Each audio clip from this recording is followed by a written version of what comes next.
Bukerdog. Ayan ang aking breakfast ngayon. Yan, toasted bread na may cheese. Nag-melt na ko yung cheese.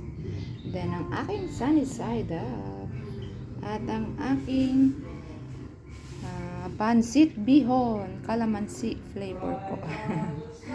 Ayan ang aking breakfast for today. Ayan ang aga ko ng mga kuitis ngayon dito.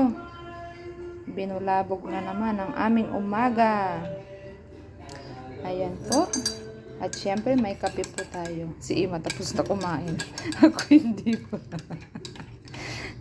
Ay. Ayan. Salamat po sa mga nag-i-engage lagi. God bless po sa inyong lahat.